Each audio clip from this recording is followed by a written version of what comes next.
Ok. Lorsque vous ouvrez Maya, si vous êtes à la version 2023, vous avez cette page qui apparaît.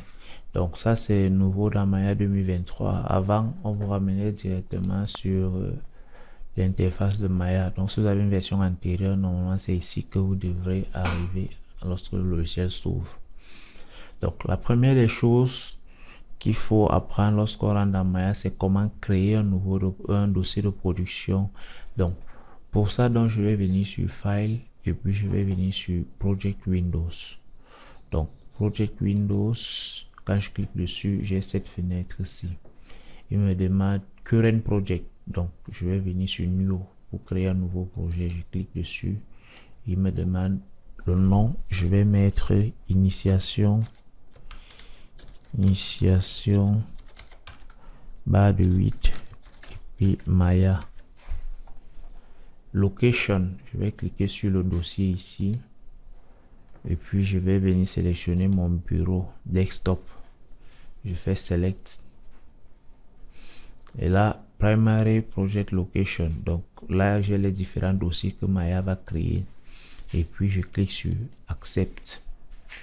Donc si je rentre sur mon bureau, j'ai désormais un dossier initiation Maya sur le bureau et puis j'ai les différents sous-dossiers que Maya proposait de créer et en dessous j'ai un workspace qui est un script qui va permettre de manager les fichiers dans chacun de ces dossiers là.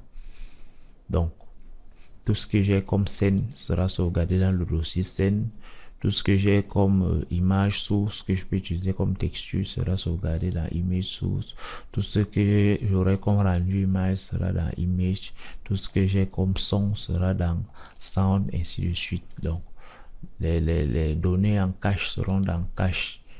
Donc, chaque élément va donc se retrouver dans un dossier spécifique.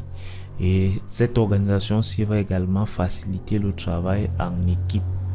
Donc c'est l'une des raisons pour lesquelles Maya sera utilisée dans quasiment tous les gros studios de production, justement parce que ça facilite ce boulot en équipe là. Donc au niveau de l'organisation des scènes, au niveau de le management des projets, ça facilite vraiment la collaboration.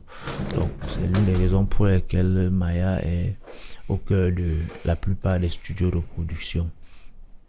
Donc ceci fait, je rentre donc au niveau de mon logiciel. Donc, créer le dossier de production ne suffit pas. Il faut maintenant indiquer à Maya que actuellement je travaille sur le projet initiation Maya.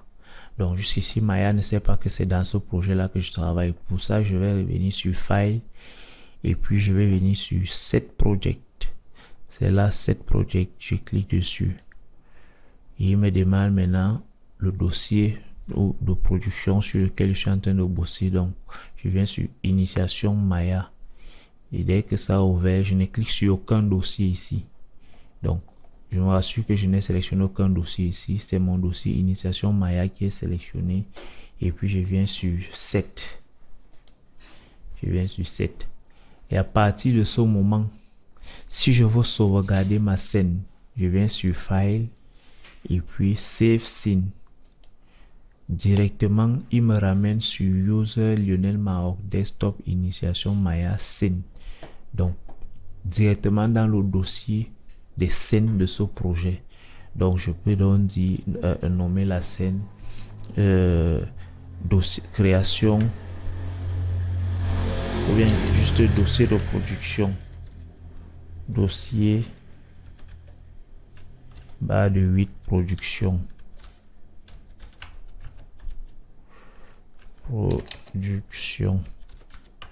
Donc vous allez remarquer que à chaque fois que je nomme un fichier dans Maya, au lieu de mettre les espaces, je mets la barre de 8. Donc c'est une habitude que vous devez prendre lorsque vous travaillez dans Maya, parce que Maya, lorsque vous allez vouloir faire des rendus plus tard, lorsque vous allez vouloir faire des rendus en utilisant la ligne de l'invité de commande, vous n'aurez pas, si vous avez des noms de fichiers qui n'ont pas la barre de 8, qui ont juste l'espace, l'invité de commande ne pourra pas exécuter votre ligne de commande ou bien ne pourra pas lancer votre rendu. Donc, prenez l'habitude de tout nommer. Au lieu de mettre les espaces, mettez les barres de 8 en ce qui concerne Maya. Donc, ça va permettre, lorsque vous serez en train de vouloir faire les rendus à l'invité de commande, de pouvoir exécuter vos rendus et que ça marche normalement. S'il n'y a pas de barre de 8 et que vous avez mis les espaces dans la nomenclature de vos éléments, vous n'allez pas pouvoir faire les rendus avec l'invité de commande. Donc, c'est une habitude qu'il faut prendre. Au lieu de l'espace entre les mots, vous mettez une barre de 8. Donc, dès que j'ai nommé mon fichier, j'ai deux possibilités. Donc, je peux sauvegarder comme un fichier Maya Binary ou je peux sauvegarder comme un fichier Maya ASCII. La différence entre les deux étant que le fichier, l'extension Maya ASCII est une extension qui va permettre la rétrocompatibilité du projet, alors que le binary va se focaliser sur la version actuelle du projet. C'est vrai que j'ai eu l'impression que Maya 2022 et 2023 sont déjà rétrocompatibles. Donc j'ai l'impression qu'ils ont réglé le problème de rétrocompatibilité à partir de la version 2023. Mais à l'origine, ces deux extensions, la différence entre les deux était que le Maya ASCII permettait de avoir une rétrocompatibilité, pouvoir repartir sur une version peut-être Maya 2016, et le Maya Binary restait vraiment sur la version du logiciel dans laquelle vous avez bossé. Donc, moi, je ne vais pas forcément vouloir reculer, donc je vais garder en Maya Binary. Et puis, je fais un Save Scene. Donc, désormais, donc, je suis en train de travailler sur le projet dossier de production qui est enregistré dans mon dossier scène du projet initiation Maya. Donc, ce sera tout pour cette première vidéo. On se retrouve pour la prochaine. Je vous dis à plus.